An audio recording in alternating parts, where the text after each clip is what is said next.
services. Right, so you like to see lots of different places all around Europe. Okay, well, the best way to do that is to go interrailing. Now, I myself went interrailing only this summer. It's a fantastic way to spend anywhere between a week and a month, or perhaps even more, travelling around Europe, visiting all of the principal sites, and gaining insight into cultures that you've never before experienced.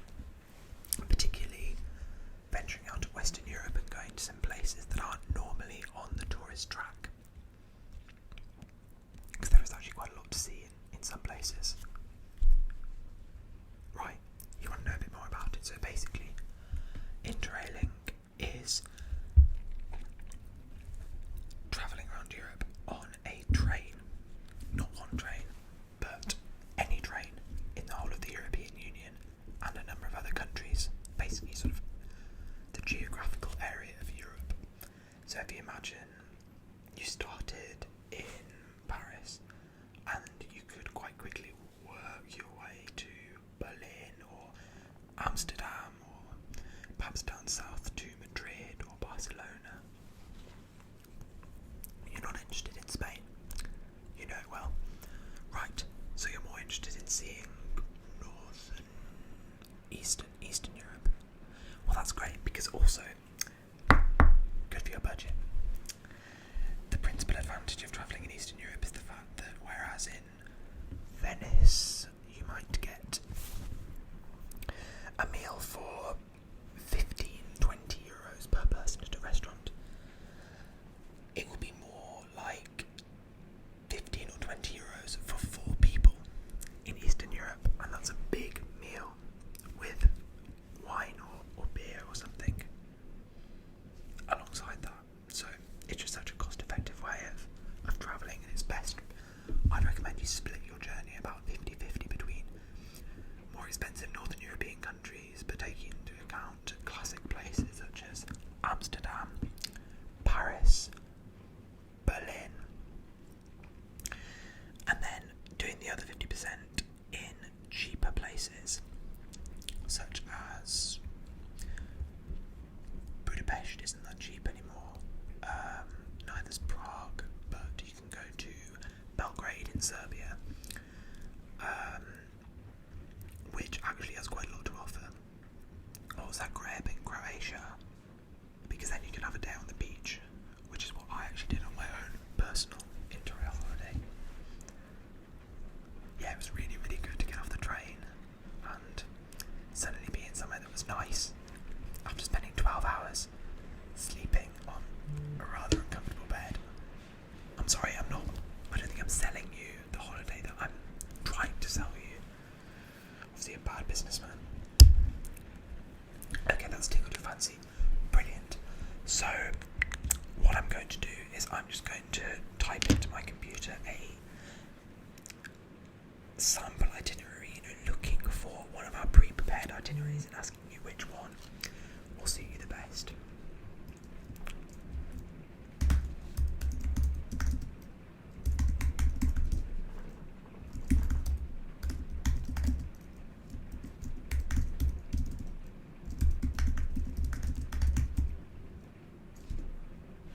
Okay, so we actually offer 2 packages for Interrailing. The first begins in Copenhagen and terminates in Paris. The second begins in Amsterdam and terminates in Rome. The second one is shorter, that's 3 weeks, and the first one is just over 4 weeks. You'd like to go for just over 4 weeks? Okay, so you're interested in plan A. I actually did this plan myself, so I should be able to give you plenty of insider tips. So, you'd like to hear all about it? Well, buckle up, because it's going to take quite a while for me to explain to you all the great stuff that happens while you're interrailing. So, you can fly. I'm just going to write down a couple of bits of information if you have any queries or if you want to know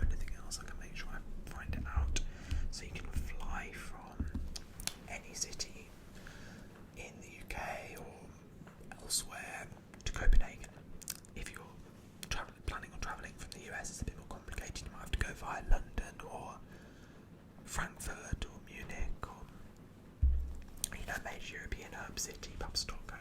That would probably be quite expensive. If you don't want to fly, there are, I believe, ferries that will take you to Scandinavia. If you'd like to drive or just land at the ferry port and get on a train, because the best thing about the Interrail pass is pretty much all regional trains are valid, and you don't have to get an extra ticket, you don't have to pay extra money, and all of the other trains are discounted.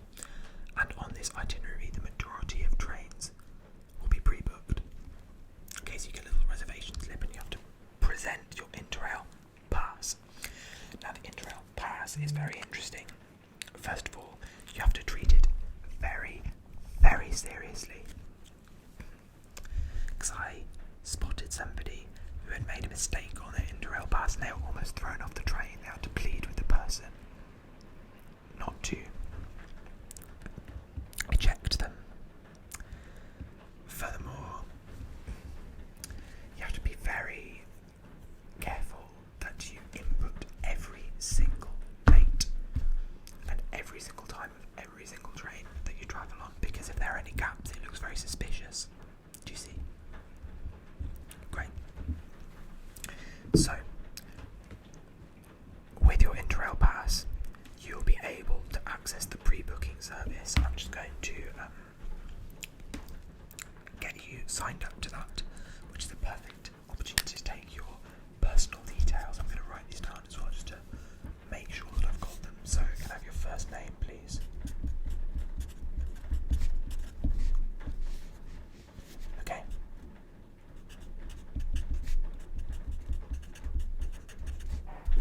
And your surname.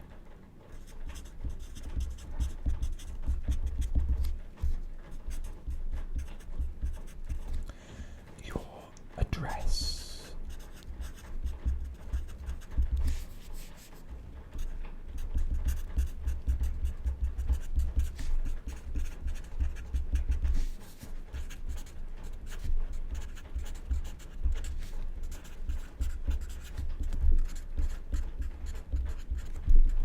And your postcode. Right.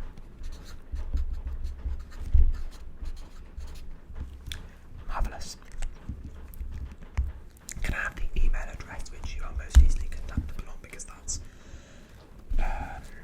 how I will be able to, inform you of the ticket purchases. Right.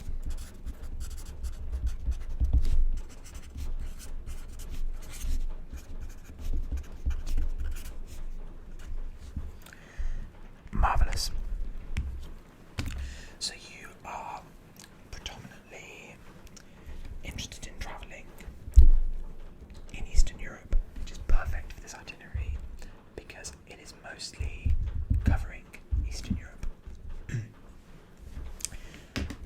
On the reservation service, I'll be first booking in your train from Copenhagen to Hamburg. I'm going to type that in now.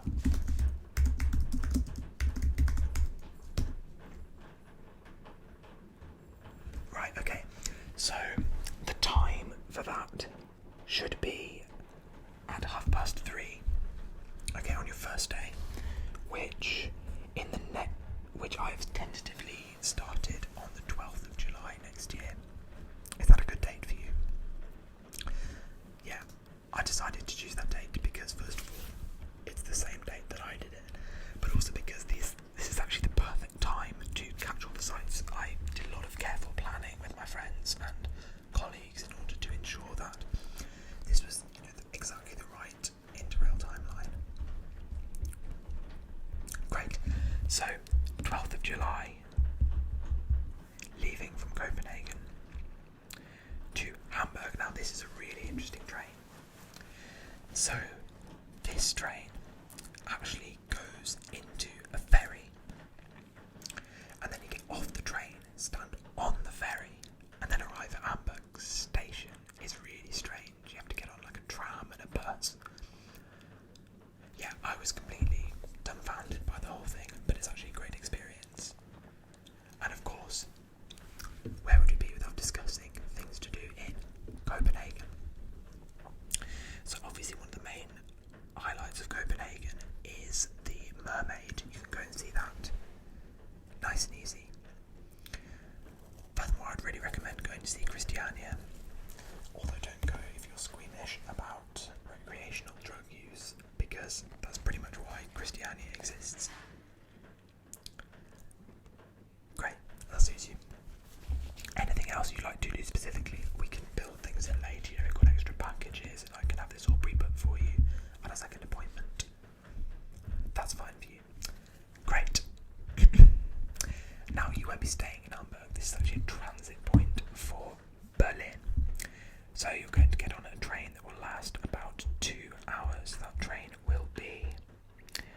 ICE 1031.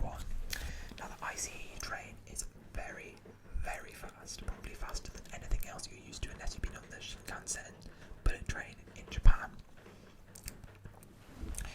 The ICE rockets along the road, whereas a lot of trains in Eastern Europe are not fast at all.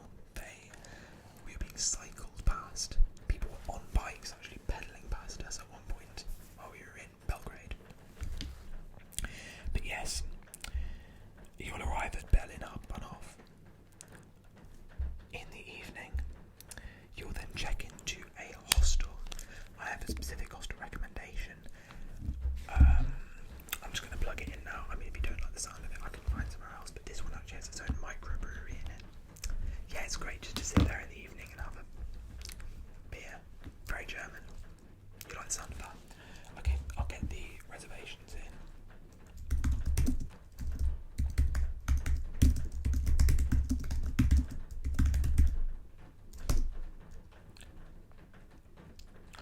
Okay, that looks all to be processing. I think, yeah, I'm pretty optimistic about availability at this time. You know, there's lots of openings because, of course, we're booking well in advance. So, Berlin holds many cultural sites, particularly the Brandenburg Gate, which is very impressive and a symbol of Germany as a whole. You can go to the Bundestag with the beautiful glass-domed roof. You can go to Checkpoint Charlie. I really enjoyed that. I actually had a little cry there because German reunification is so important in the downfall of communism and the restoration of peace in Europe. So, you know, it means a lot to me as a European. Furthermore, one of the main reasons why people go to Berlin is to party. And I have two specific recommendations for partying in Berlin. So if you want to do a little bit more of a tame party, you know, i.e. your normal Western European disco. Well, not disco, that sounds very 90s, like, you know, EDM, dance music. The drinks are alright prices. Then I recommend you go to Maxim, which is an outstanding club. I really enjoyed it. I kept the stamp on my wrist for ages. It's gone now, I don't know why I'm showing you that, although I do have my snazzy Interrail wristband. I really enjoyed my night at Maxim, although I was really, really rather jaded the next morning. And then if you're feeling very adventurous, you can go to a club which I've only heard about. I've never actually been in there because it's just so wild. So in East Berlin, which used to be part of East Germany, there's a club called Berghain. And Berghain is famous for very heavy German dance music. Their techno is pumping, I mean properly pumping, the kind of stuff that is just one note repeated 20 times and then changes to another note 20 times and then back to the same note 20 times. You're properly pounding, which I've heard is great for dancing, but the problem is it is near impossible to get into. So actually I'll write this on a slip of paper for you. The advice is you go for all black. I can see you're interested in this. You're a bit of a party animal. I could tell as soon as you walked in the door. All black. What else? You probably need to wear shorts for Berghain. I've heard this is the tip. I mean, people get in with trousers, but it's just so hot in there. Shorts. Speak German. Do you speak any German? You do. Marvellous.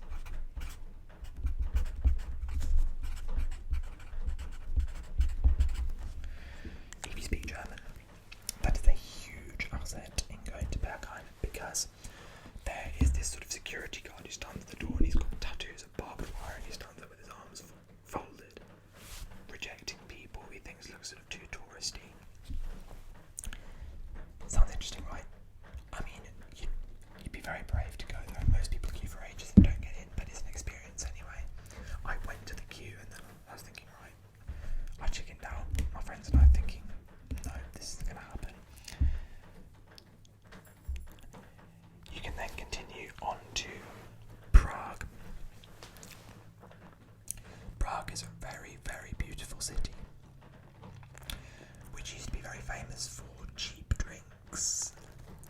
it's not so cheap. That's mostly a cultural stop, and I know a really good hostel to book you in for, so would Prague take your fancy? It would.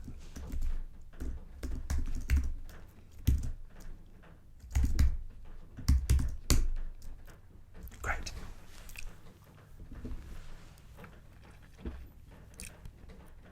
Again, I'm going to update you on my itinerary for Prague, because I've actually got a really specific one, but I think, because of time constraints, I probably won't be able to explain it to you. Now we'll have a second follow-up meeting. Great. On from Prague to Bratislava in Slovakia. There's a lot to do in Slovakia, actually. It's very, very enjoyable there. You'll move on from Bratislava to Budapest. Now, Budapest is an outstanding place, mainly because of the ruin bars, these very famous bars, which are typical of Budapest. I'm going to write that down to make sure you go there. Ruin bar. We've had an outstanding bar crawl in Budapest. Although we did also, you have to avoid people standing outside strip clubs trying to give you free shots, because you get in there and it's not nice. You don't want to see sort of a slightly unattractive woman shaking everything she's got. So avoid that. But bar crawl, do a bar crawl. It's really cheap. You'll really benefit. Okay, great. You will continue from Budapest to Belgrade or Belgrade in Serbia. Now, don't be daunted when you walk out of the train station, because the city's still being rebuilt. There's actually a lot to do. We sat in a really nice pub that was very enjoyable in Belgrade. I'm running through these at a whistle-stop pace because really the best thing about Eastern Europe is that everything is a site in these cities, and I can't really advise you to do anything specific because it's all so good, whereas because of time constraints, I'm going to give you specific things to do in Italy and in Amsterdam and in Brussels and in Paris. Right. Furthermore, you will travel from Belgrade to Podgorica in Montenegro, from where you may proceed by taxi or by bus.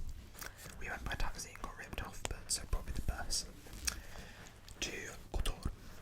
And Kotor in Montenegro is a beautiful stone city by the sea with a really nice church, really good weather. It was great to sit out there and have a glass of wine. I really enjoyed it personally, just because it's so beautiful. It's kind of an undiscovered. It was kind of an undiscovered place until last year-ish, when it suddenly became huge, and then really touristy and not so good, but still definitely worth a visit. And then you go up to Zagreb, Villach in Austria, and then on to Venezia, or Venice in English. And Venice is amazing. But before you go to Venice, in Zagreb you need to catch the Museum of Broken Relationships, because it gives some great advice on how to not end up with a broken relationship, which, kind of makes sense. Right. In Venice, there are probably 4 or 5 things that I would tell you specifically to do. In fact, again, I'm going to write these down because you have to do them. The first is St. Mark's Square.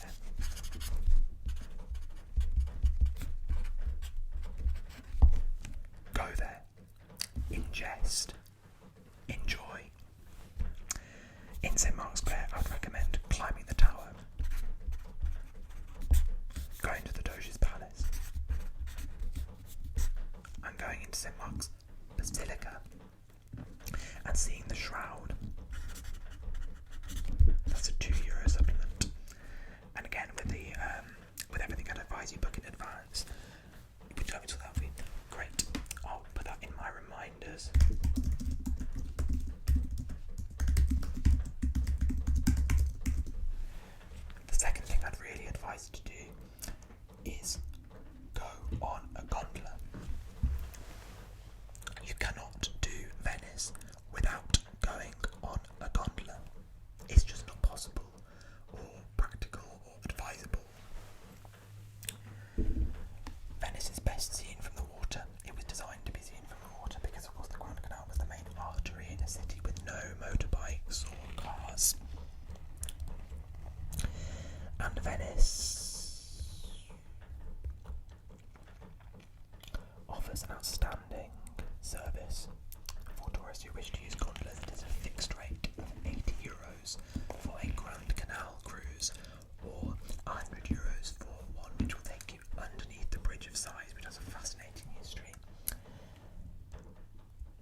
I'll see if I can. I'll definitely build the Yeti back canal cruise.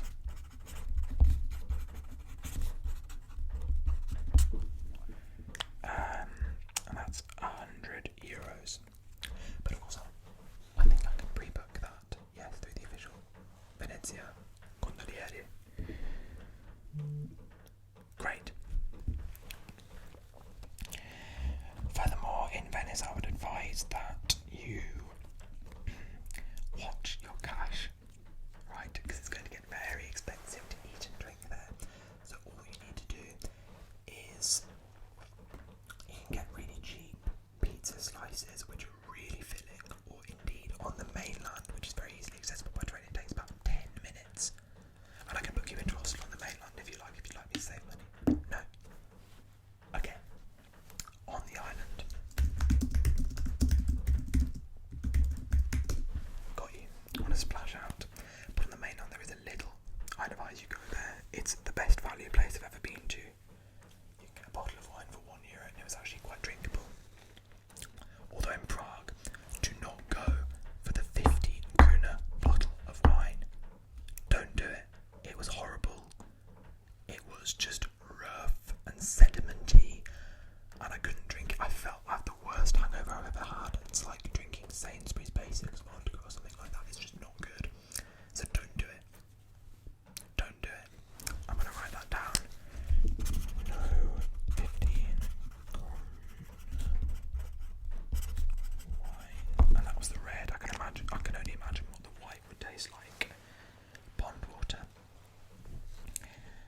Cat piss, which actually is an official taste of white wine, by the way, so don't be surprised.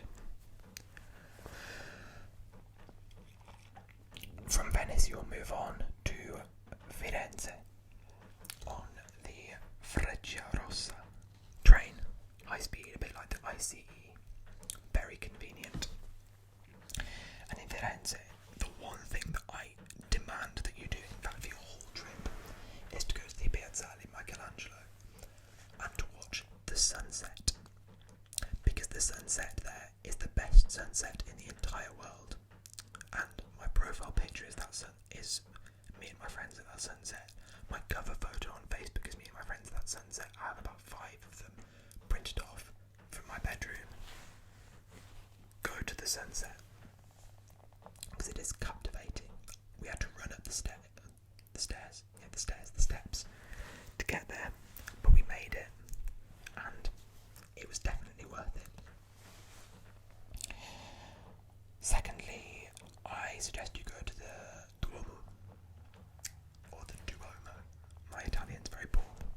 If you go to the Duomo, I suggest you go to the Cupola. It's about €10 extra, and you get an outstanding view of Florence, which is a beautiful city full of independent cafes. They have these special cafe bookshops. I can recommend you a couple. I'll write that down.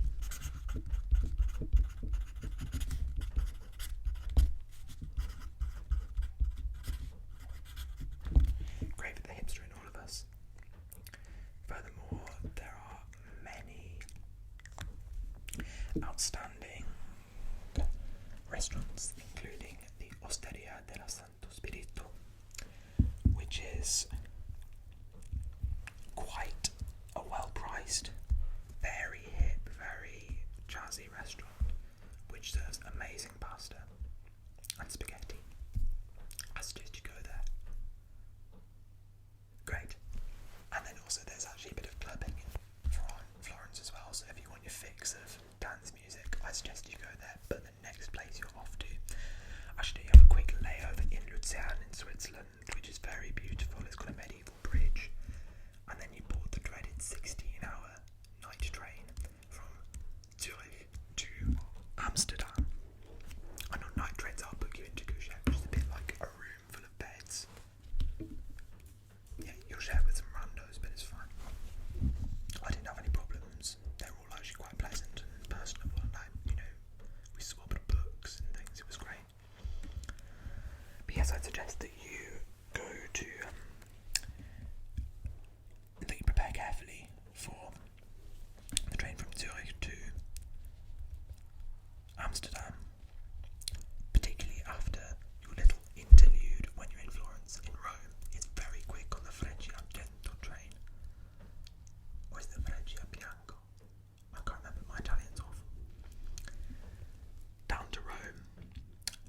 I suggest you go on the day which I've planned for you, which is the last Sunday of the last week in July. Sorry, just the last general Sunday in July.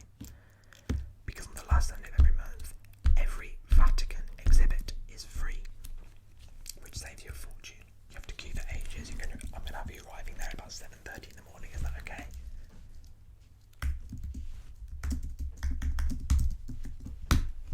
Start. Okay.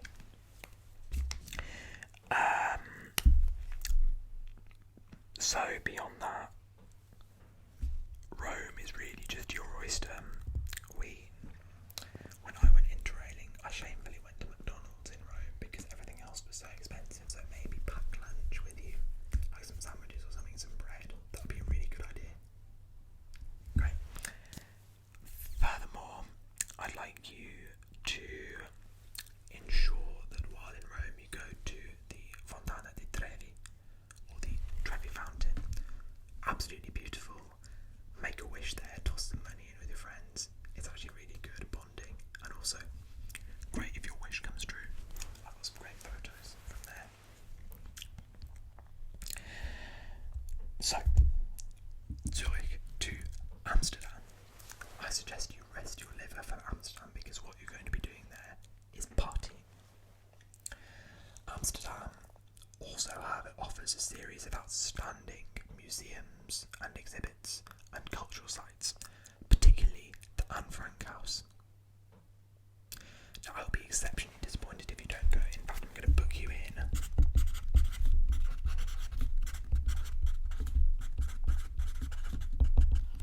Because so many people go to Amsterdam just to smoke weed and, drink and party, and it's shameful because you need to go to the Anne Frank House lest we forget what happened in Europe during the 1940s.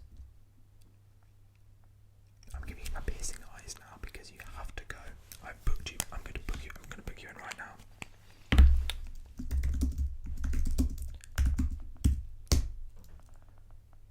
9:00 a.m. Confirm. And my email.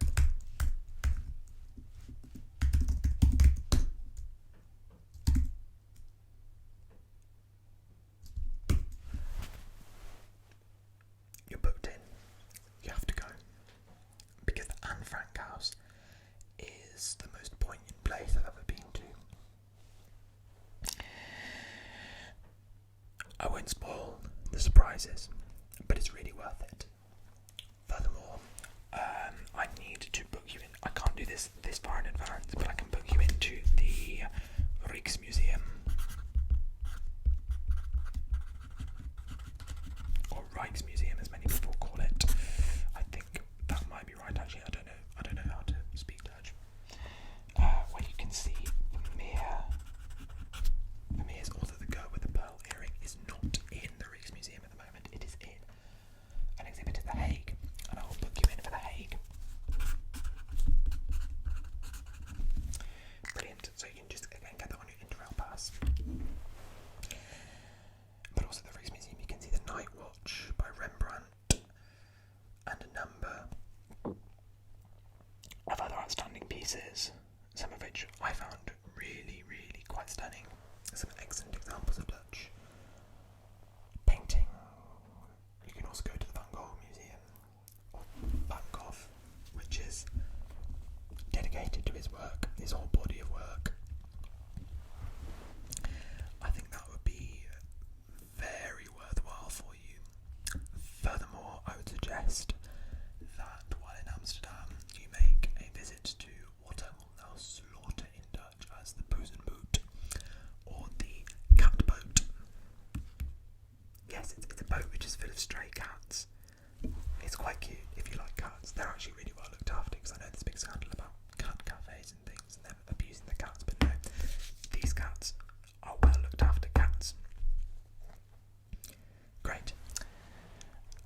mushrooms there, or I think they're quite dodgy, that really messes with your head, so I wouldn't recommend you do that, but then, each their own, I guess.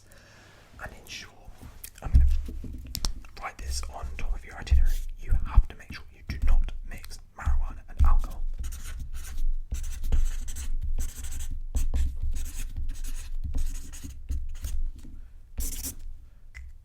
Don't mix them. Alright? Just don't. Don't even think about it. Don't even consider it for 2 seconds. Mixing alcohol and marijuana, because you'll be in serious trouble. And then again, if you try the mushrooms, please have one of your friends who's in your group babysit you, because somebody needs to be there, sort of stroking you and saying yes, you are a dragon, because you do see some people who are wandering around the streets sort of bleary-eyed, like. Don't be those people. Make sure you do the right thing and have somebody babysit you. Great. Right. Sure, yeah. You can definitely try Dutch food. Dutch food is not that extensive. I had a really nice salted herring and like a shot of Dutch sort of moonshine stuff. That was great, actually. And you meant to sort of tip your head back and eat that. Well, I think, anyway, I don't know. Our guide might have been lying to us.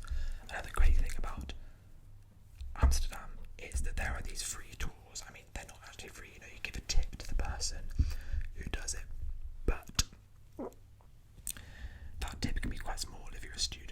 They're quite honest and they're quite happy to accept maybe €5 from all of you, or maybe €2 as we did once. But that was a really bad tour. That was in Florence. Don't go on that tour. I'll write that down.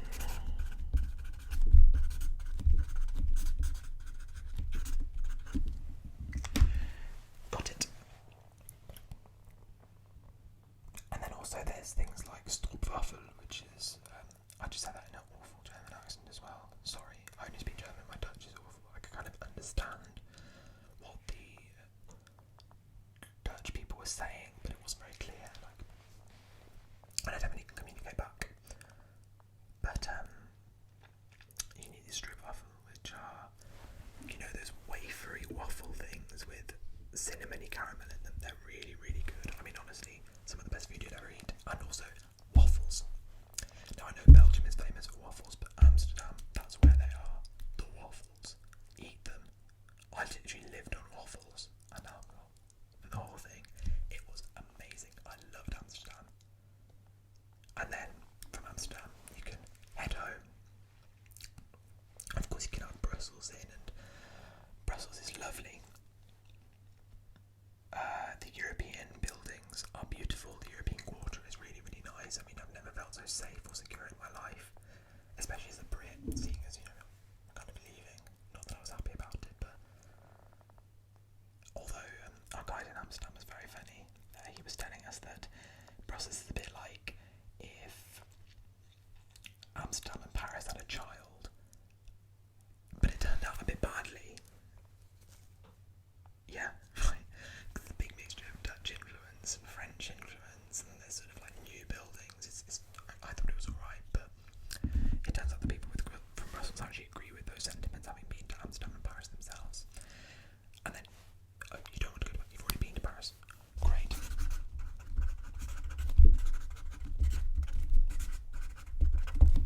So you can just do the things you normally do. You don't need assistance there. But you do want assistance for Eastern Europe. Right, I'm going to put that together for you.